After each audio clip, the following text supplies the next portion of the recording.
¿Cómo está usted? Buenas noches. Buenas noches, Enrique. Muchas gracias por estar con nosotros. Doctor Carranza, la economía peruana ya está francamente desacelerada. Esto ya está aceptado por el gobierno. ¿A qué se debe? ¿A que principal o exclusivamente es un asunto de situación externa? No, no es la situación externa. La situación externa tiene impacto y lo que hemos estado viendo es un contexto internacional no tan favorable en términos de precio de commodities y en términos de condiciones financieras, pero esto no explica lo que está pasando en el Perú. Y el mejor ejemplo es lo que pasa en otros países de la región. Tú tienes a México y Colombia, por ejemplo, que están mejorando su crecimiento este año frente al 2003, particularmente México. Colombia, incluso en año electoral, está creciendo 4,7%, se estima que va a crecer este año 4,7% frente al cerca de 4% el año pasado. Tienes otros países de la región en franco retroceso, Chile y Argentina. Chile por razones de la reforma tributaria, la inversión privada ha caído mucho. En Argentina se espera un crecimiento nulo este año, que venía de un 4% el año pasado. Y luego Brasil y Venezuela, ¿no?, estancados con muy bajo crecimiento. Y la otra economía importante de la región es Perú. Y Perú viene desacelerándose consistentemente desde el 2011. Debo entender de lo que usted dice que frente a la situación externa, los países que han hecho las cosas bien están para arriba y los países que han hecho las cosas mal están para abajo. Efectivamente. Muy bien. ¿Qué no se hizo bien en el Perú? En el Perú se pensó que el crecimiento de 6% estaba garantizado y que si no hacíamos nada igual íbamos a crecer al 6%. ¿Se confiaron en el consumo? Se confiaron en el consumo, se confiaron en los grandes proyectos, se pensó que la inversión minera, que seguía creciendo por esta inercia y que estos proyectos tienen maduración de largo plazo, iba a continuar, y este año vemos la inversión minera en caída.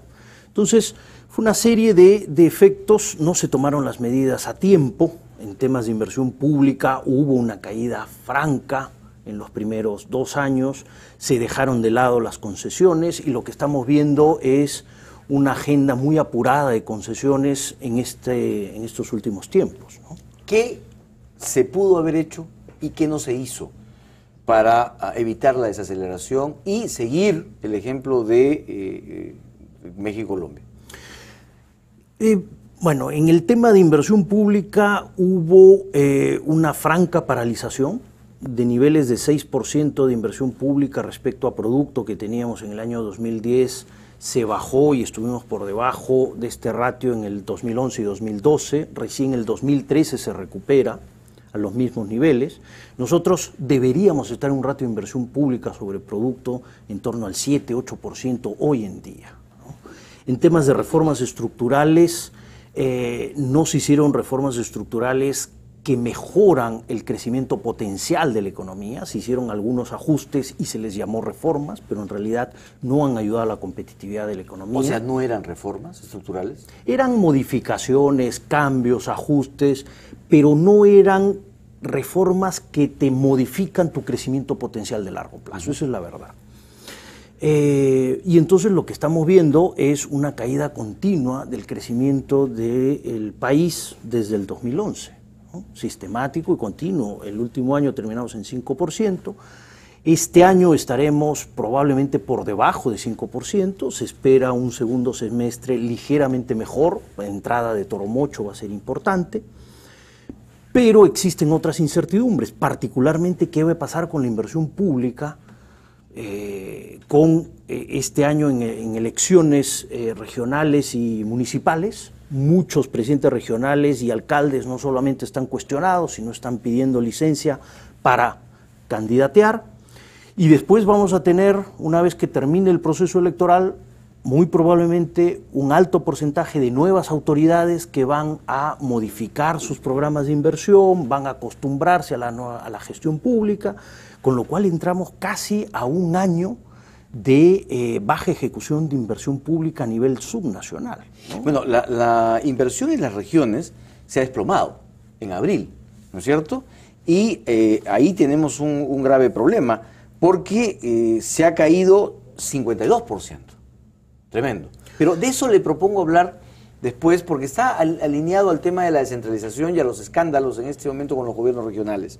Antes de eso, sí debo decir, doctor Carranza, que efectivamente a comienzos del año pasado, los primeros meses, lo tuvimos como invitado acá. Mire, hace año y medio que no nos visita. Pero lo interesante fue que mientras todos decían que creceríamos a 6.5, 6%, usted nos dijo, vamos a estar pegaditos al 5%. Y ha sido casi exacto, pegaditos al 5%. Entonces, ¿calcula usted, nos dice ahora, un crecimiento menor a 5 para el 2014?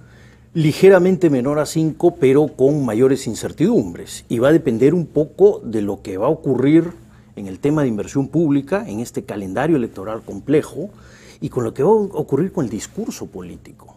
Uno de los factores que está afectando el crecimiento es la falta de confianza empresarial. Y ahí las señales, desgraciadamente, no son claras, a pesar de las repetidas advertencias que se hace al gobierno de todos los sectores. ¿Cuáles son esas señales?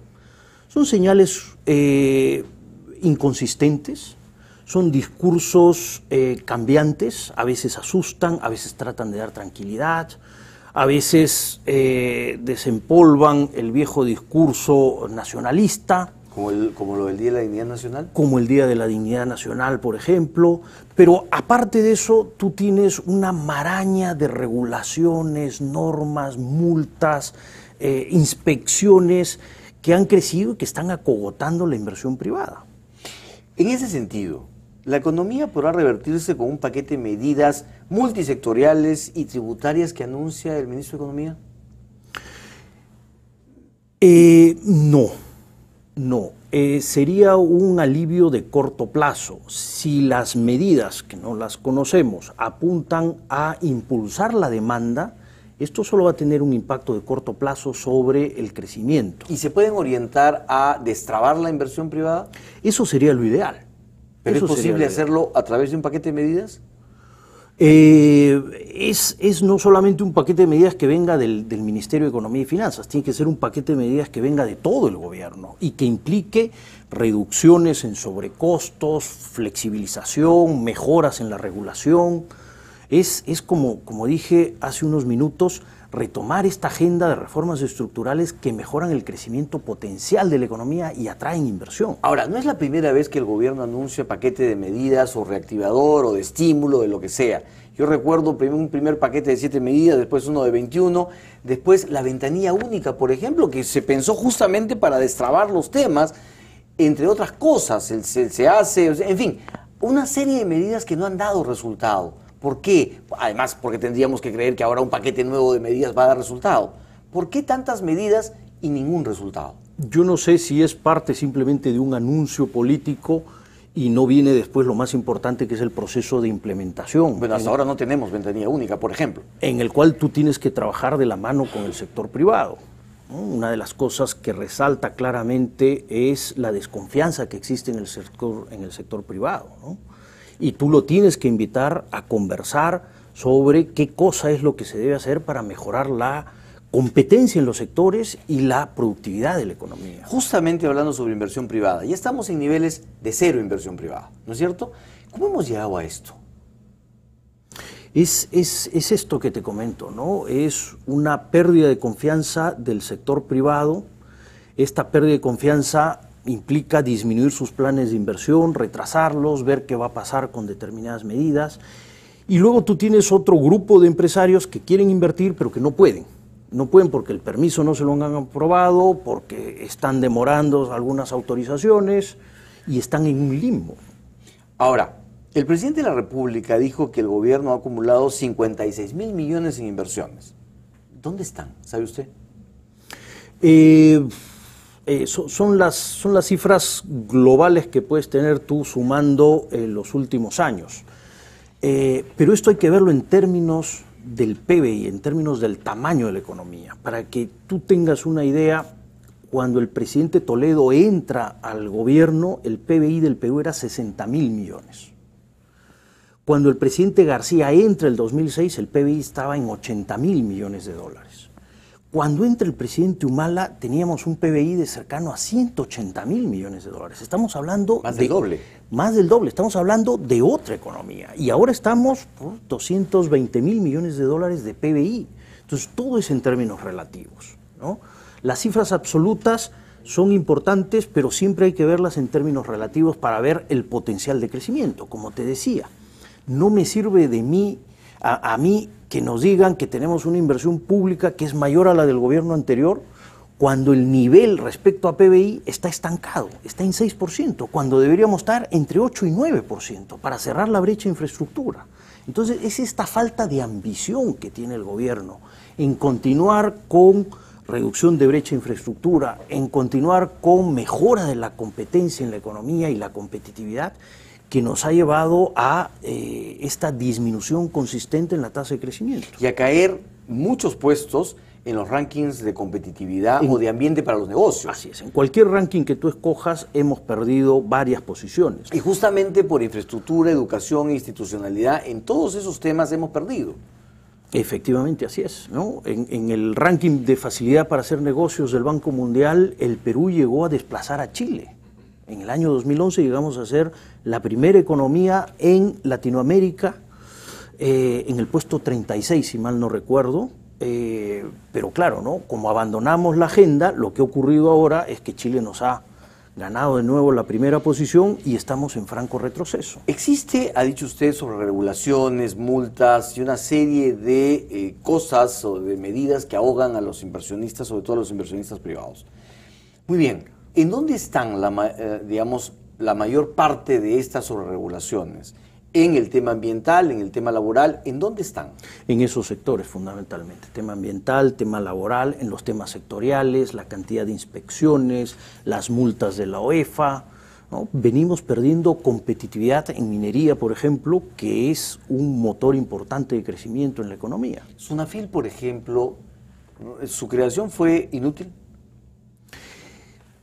No es inútil si está bien enfocada y si apunta donde debería apuntar, y quizás con un criterio más de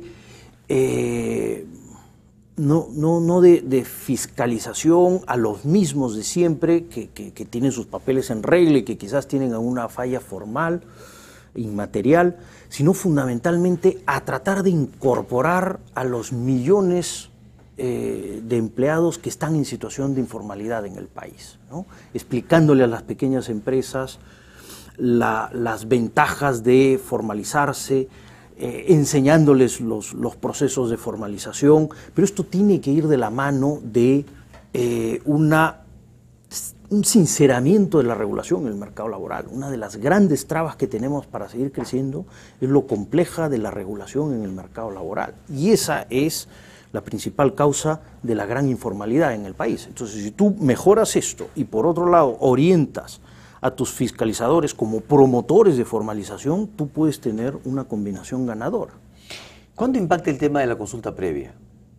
¿Negativa o positivamente? Impacta negativamente en tanto y cuanto no está claro y no se tiene definido dónde va a implementarse, cómo va a ser el proceso. Entonces es esta gran incertidumbre que te paraliza un tanto al privado y al sector público también, que impide que esto avance. Colombia tiene una experiencia interesante que era muy similar a lo que teníamos en Perú, solo que ellos lo llamaban consulta previa y nosotros no lo llamamos así, ¿no? Entonces este es un tema que tiene que aclararse si es que queremos inversiones en hidrocarburos, en la selva, crecer a pasos acelerados. El problema es que ahí tenemos tres instancias que juegan un poco al gran bonetón: energía y minas, ambiente y quien es la verdadera responsable, que es el Ministerio de Cultura, ¿no es cierto?, el Viceministerio de Interculturalidad. Entonces, ¿cuán ambicioso tendría que ser, cuán amplio tendría que ser este paquete de medidas que anuncia el Ministro de Economía para quebrar toda esta maraña que va desde lo enorme hasta lo pequeño? Por eso te digo, no es un tema del Ministerio de Economía, es un tema de todo el gobierno, que debe enfrentar esto y debe entender el mensaje que se le está mandando. Perdóneme, pero armar este paquete significaría desmontar muchas de las cosas que ellos mismos han montado. Pero por supuesto, es de alguna manera... O sea, tendrían que corregirse. Es que si hubiese estado bien lo que han hecho, estaríamos creciendo al 7-8%. Estamos creciendo al 5% y cayendo. Entonces fallaron los ministerios actuales. Yo creo que hubo mucho de confianza, mucho de pérdida de focalización en la tarea, mucho de discurso político y buenas intenciones y poco de trabajo e implementación. Y al final lo que tenemos es eso, es un país donde no hay inversión privada y donde el crecimiento cada vez es menor, basado fundamentalmente en consumo privado, que igual cada vez crece menos, y en gasto público. El gasto público no es el mejor elemento para sostener el crecimiento de un país. La mayoría de las cifras ahora son de caída, sea compra de autos, sea compra de gaseosas, sea construcción, sea despacho de cemento, son siempre caídas, ¿no es cierto? O pequeños hipos chiquitos, ¿no es cierto? Pero al mes siguiente vuelve a caer. ¿La confianza se está perdiendo tanto en el sector privado grande como en el chiquito? La pérdida de confianza es generalizada, tanto en los empresarios grandes y pequeños como en los consumidores y en los ciudadanos también. Una de las últimas encuestas reflejaban que la principal debilidad del presidente Humala era la falta de liderazgo, y eso te da una señal muy clara de que algo está pasando. ¿Eso va a impactar, cree usted, hasta fin de año, por lo menos? ¿O es que podemos creer en lo que nos dicen de que el segundo semestre se va a quebrar la tendencia y vamos a reactivarnos? Dicho sea de paso, a los peruanos nos dijeron, tanto el presidente del Banco Central de Reserva como el ministro de Economía, que en septiembre del año pasado venía el punto de inflexión. Después nos dijeron octubre, no, diciembre, en abril, en enero del próximo año. Y la cosa ha ido rebotando hacia abajo. ¿Por qué razón nos mintieron y por qué razón no dieron en el bull? Bueno, esa es una pregunta para ellos, no para mí. Claro, yo lo sé. Pero ¿cuál es su teoría? ¿Por qué todos los analistas están fallando? Nos dicen 5, crecemos 4, nos dicen 6, crecemos 5. ¿Por qué? ¿No leen bien las tendencias? O no leen bien las tendencias, o en esto hay mucho de profecía autocumplida, ¿no? Si uno da un discurso positivo y las expectativas se recuperan, entonces puedes crecer un poco más. A lo mejor estaban apostando a eso. Lo que pasa es que el discurso nunca fue consistente. Ni nunca, además, fue coherente con los hechos. Y nunca fue coherente con los hechos. Otras razones es que apostaban mucho a estos grandes proyectos mineros que por distintas razones se han ido retrasando su entrada en operación. ¿Tiene que ver con la falta de confianza? Que Yabeco, en fin, otros proyectos que se siguen pateando hacia adelante por 6 meses, un año. ¿Tiene que ver con eso o tiene que ver con el nivel de precios de los metales? En el caso de Quellaveco, por ejemplo, es una decisión corporativa que cuando el proyecto estuvo a punto de ser aprobado en el BOR, la empresa decide postergarlo hasta el 2015. Pero la pregunta es, ¿qué hubiese pasado si este proyecto hubiese estado listo en su momento, en 2011, 2012? Ya estaba enganchado. Este proyecto estaba enganchado y hubiésemos tenido $4.000 millones en estos años en la construcción. Entonces, esa falta de $4.000 millones de Quellaveco, de $5.000 millones de Conga, que era un proyecto que ya estaba en fase de construcción, el gasoducto del sur, ¿no? Que debió haber empezado el 2012 y que recién lo van a licitar a finales de junio. A un costo mucho mayor del que iba a costar. Pero lo más grave del gasoducto del sur es que el anterior era un proyecto privado. Ahora este proyecto es un proyecto público que lo vamos a pagar todos. En la tarifa. Lo vamos a pagar todos en la tarifa. Entonces, por un lado se retrasa y por otro lado nos cuesta. Y empeoran las condiciones entonces. Empeoran las condiciones y de todas maneras, pues estamos hablando de $5.000 millones, $4.000 millones, más el gasoducto, que puede ser otros $5.000 millones, $15.000 millones que debieron entrar entre 2012 y 2013 y nunca entraron. Doctor Carranza, entonces vuelvo a la pregunta, ¿cree usted que se va a revertir hacia el segundo semestre la tendencia?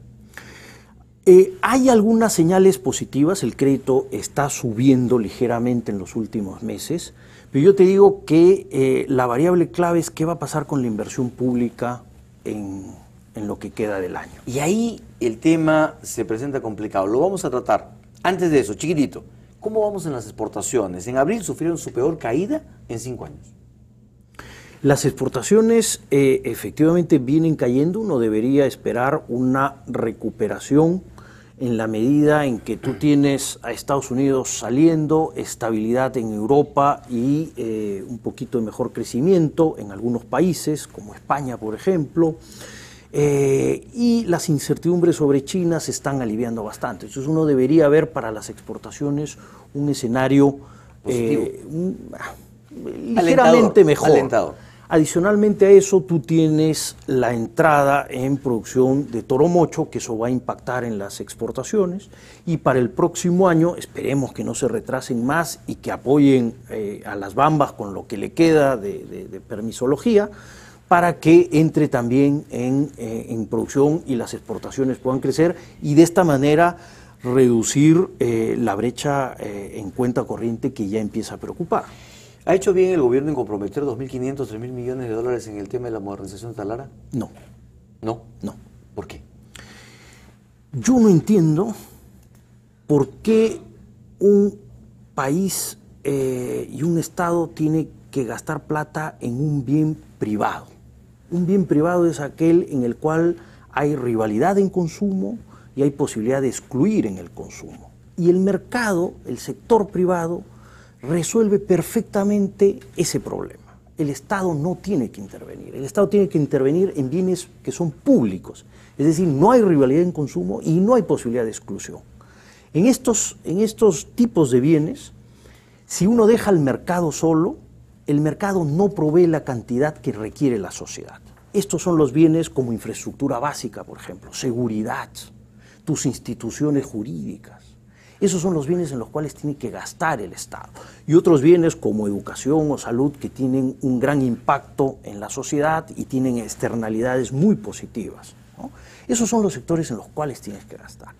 Entonces, aparte de ese tema de principio, luego está el tema de si esta operación es una operación empresarialmente hablando rentable o no.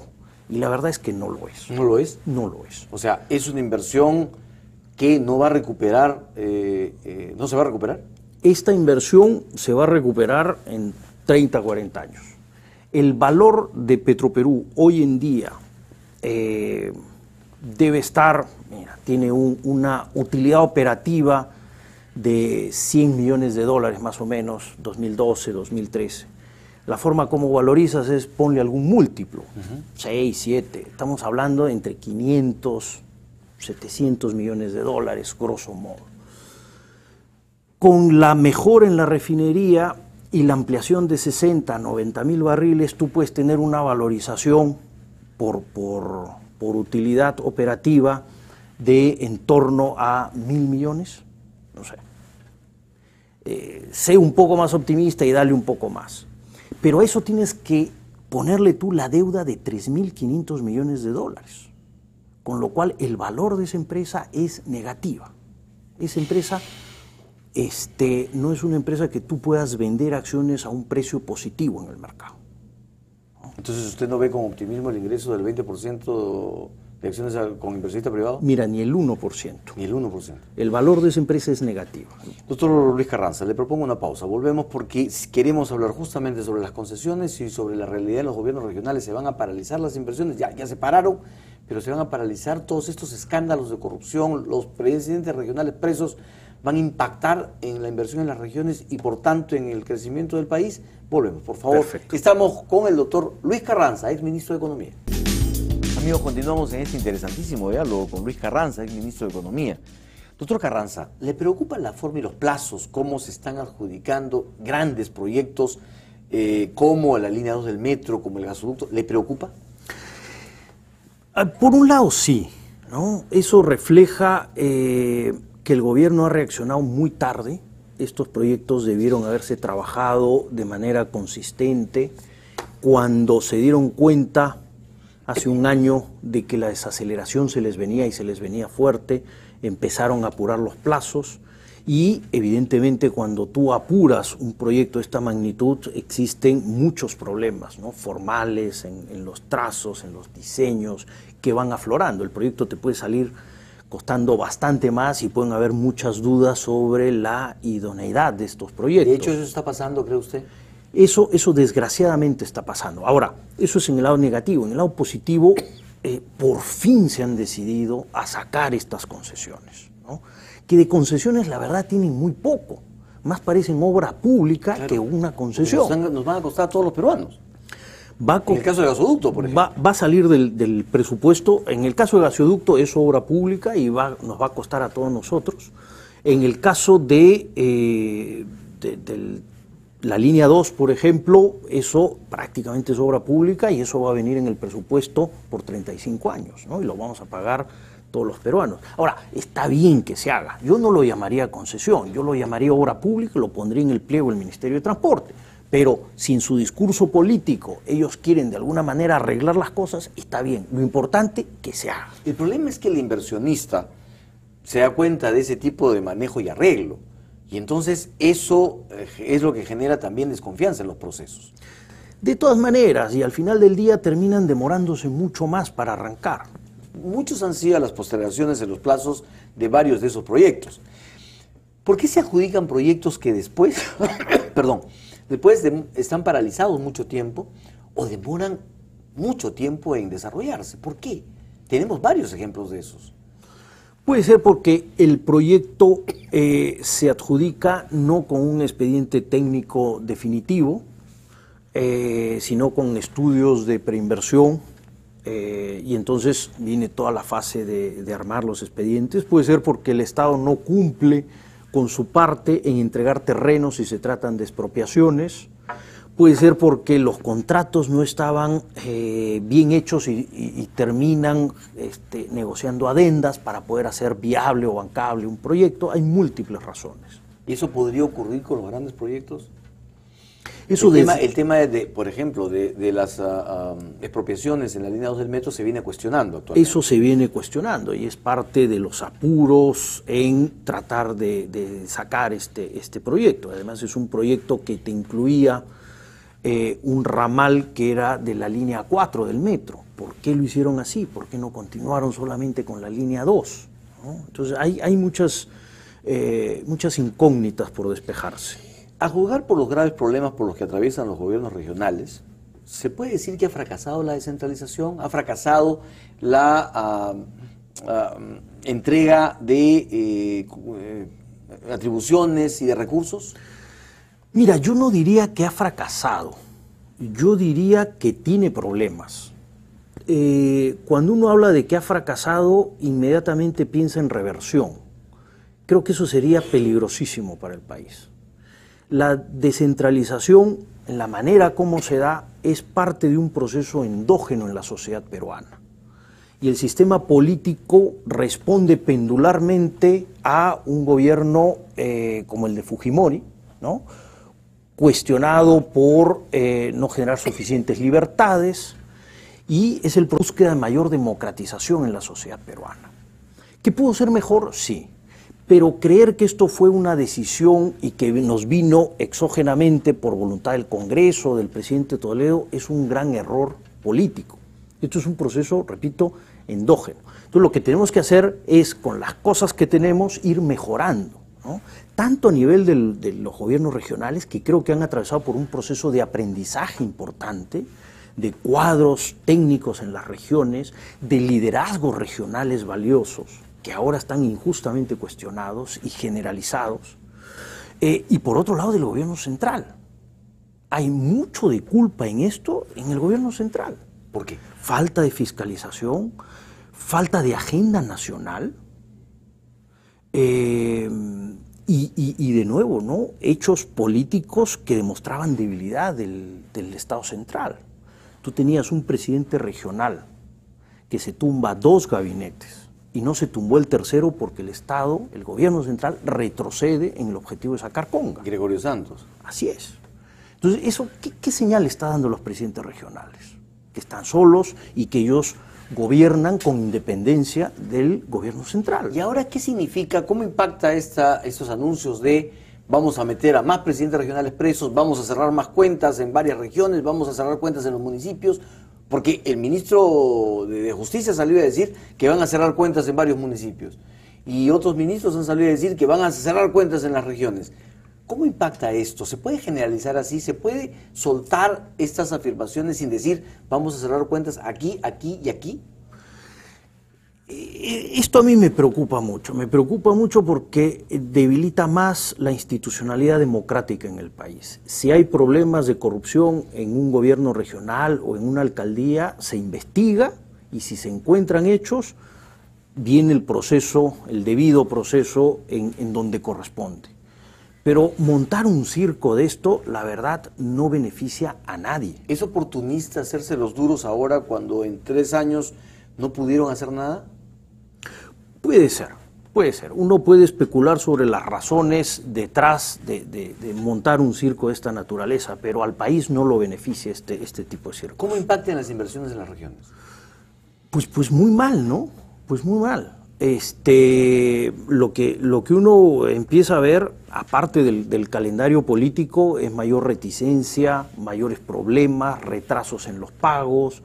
Al final esto no te va a beneficiar. Nadie va a tomar decisiones en las regiones de ahora en adelante, nadie va a firmar un documento por miedo a irse preso hasta a que termine la temporada de circo. Así es, ¿no es cierto? Que en realidad sí habían regiones en las cuales había que intervenir de todas maneras. Ancash había que intervenir, Cajamarca calculo que también, Tumbes había que intervenir. Pero ya esto de una generalización suena mal. Pero, ¿cuánto falló la estructura nacional? ¿Cuánto fallaron los órganos de control nacional? ¿Por qué recién ahora todo el mundo manda auditores, todo el mundo se da cuenta que algo estuvo mal y nadie hizo nada y hasta premiaron? Porque premiaron al gobierno regional de Ancash por las inversiones que se habían hecho, eso lo hizo el MEF. O el presidente de la República dijo que quería que le presten a Álvarez. O sea, ¿cuánto falló esa estructura nacional y los órganos de control? Tuvieron responsabilidad funcional, evidentemente, ¿no? Pero repito, yo creo que esto ha sido un proceso que se ha ido desbarrancando en el tiempo y lo que necesitamos es reencauzarlo. Necesitamos primero una agenda nacional que le diga a los presidentes regionales o cualquier nombre que le quieran poner cuáles son las prioridades nacionales en términos de educación, en términos de salud, en términos de infraestructura, ¿no? Tú no puedes dejar a estas autoridades que decidan sobre todo lo divino y todo lo humano en sus regiones sin tener en cuenta que estamos en una nación, un país unitario. Y hay grandes desbalances que hay que ir corrigiendo, ¿no? Entonces, eso es uno. 2, necesitamos que los órganos de fiscalización y de control funcionen y hagan su tarea, ¿no? Y 3, necesitamos democratizar, institucionalizar y transparentar mucho más las cuentas. Hay una iniciativa de transparencia y gestión pública de un organismo multilateral en la cual el gobierno regional de Moquegua ha decidido participar. Es el primer gobierno subnacional en el mundo que en un ejercicio de transparencia decide abrir sus cuentas. Y eso es un ejemplo para el resto de gobiernos regionales. Entonces, así como hay muy malos ejemplos, tenemos muy buenos ejemplos del otro lado. Doctor Carranza, ¿qué opinión tiene usted del plan de diversificación productiva? Mira, yo creo que lo mejor de ese plan es lo que no tiene que lo que tiene. No es un plan industrial de cuño antiguo, de subsidios generalizados e indiscriminados, y creo que eso es muy positivo. O sea, no es proteccionista. No es proteccionista. Creo que el foco está equivocado, creo que el diagnóstico está equivocado. La economía peruana ha tenido una transformación estructural importantísima en los últimos años, ¿no? Y parecería que este plan no solo no lo toma en cuenta, sino que lo desconoce. Si uno ve qué ha pasado con la productividad laboral en el agro, ha crecido casi 80% entre el 2004 y el 2012. No hay cifras más recientes, ¿no? Las que tenemos se dan al 2012. En la industria hemos crecido en productividad laboral 50%. ¿Qué está pasando en la industria? Las exportaciones de metal mecánica, que en el año 2000 llegaban a 45 millones de dólares, son más de 300 millones de dólares en el año 2013. Se ha multiplicado por 7. ¿Qué está pasando en la manufactura en el Perú? Y eso de ahí este plan no lo toma en cuenta y, como digo, lo desconoce, ¿no? Entonces, hay un ejercicio de identificar estas cosas y ver cómo el Estado puede potenciar esto, ¿no? Entonces, uno ve necesidades de capacitación, necesidades de infraestructura, definitivamente todos los temas de reducción de costos, de eliminación de sobreregulación, que es el eje 2 del plan, son cosas que hay que apoyar, ¿no? Ahora, mi escepticismo, porque yo no sé si este plan, que tiene algunas cosas muy positivas, ha sido conversado en el gabinete. ¿No cree? Pero, ¿Qué señales le da que no haya sido así? Que cuestiona directamente, y estoy de acuerdo con eso, la Ley de Seguridad y Salud en el Trabajo. Cosa que parece no haberle gustado al ministro de Economía. Parece no haberle gustado. Cuestiona, y me parece que está bien que lo cuestione, la sobreregulación ambiental y del mercado laboral en general. Tema que no le gusta a Manuel Pulgar Vidal. Por supuesto. Entonces, yo no sé si estas buenas ideas que tiene el plan se van a llevar a cabo, si existe el respaldo político del gobierno, no del ministro, para aprobar un proyecto de ley y mandarlo al Congreso. Bueno, en cosas grandes como este plan industrial o en cosas pequeñas como cómo hacer frente a al acoso en los medios de transporte, por ejemplo, pues hay encontronazos entre ministros, ¿no? La ministra Jara discrepa, o la ministra Monte discrepa de la ministra Jara, y en este tema pareciera que el ministro Castilla discrepa del ministro Gessi, lo cual deja la sensación que muy pocos temas se discuten realmente en el Consejo de Ministros, si es que hay Consejo de Ministros. Esa es una de las consecuencias de la falta de liderazgo, porque uno puede tener distintas opiniones, esas se discuten y se toma una decisión. Y entonces todo el gobierno rema y trabaja en una sola dirección, porque hay una idea común y clara de dónde avanzar. Pero si uno no resuelve, no zanja los temas, lo que uno tiene son conflictos intermitentes entre los sectores que se reflejan o no en los medios de prensa. ¿Falta de liderazgo del presidente y del primer ministro? Falta de liderazgo ¿En general? En el gobierno. Y esto es lo que lamentablemente nos lleva a esa falta de confianza de mucha gente en el gobierno, ¿no? Termina impactando en la confianza de los agentes económicos. Doctor Luis Carranza, muchísimas gracias por su presencia. Esperamos que no pase año y medio para volver a verlo. Ojalá que efectivamente haya un retroceso en muchas cosas, si es que, como usted dice, las mismas medidas del gobierno son las que han acogotado, valga el término, a los inversionistas privados. ¿Tiene usted esperanza que así sea? Esperemos, quedan 2 años de gobierno. Un año. Quedan 2 años. El otro es electoral. Quedan 2 años formales de gobierno. Esperemos que se rectifiquen en muchas cosas. El país no puede esperar 2 años, pero también es cuestión de poner hoy en día sobre el debate cuál va a ser la posición del presidente Humala el 29 de julio del 2016. ¿Usted cree que ese discurso presidencial es vital? Pero por supuesto.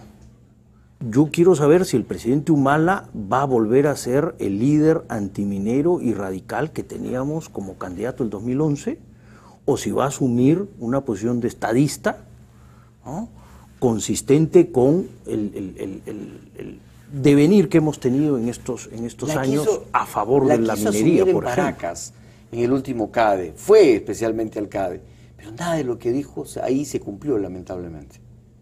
En fin, doctor Carranza, muchísimas gracias por su presencia. Muchas gracias por la invitación. No, muy amable. Ha sido el doctor Luis Carranza, ex ministro de Economía, en un esclarecedor diálogo aquí, en Agenda Política. Usted puede volver a ver esta entrevista hoy a las 11 de la noche, no se la pierda. Si no la vio, no se la puede perder. Vamos a una pausa, regresamos para conversar con Raúl Castro, presidente del Partido Popular Cristiano, sobre Susana Villera.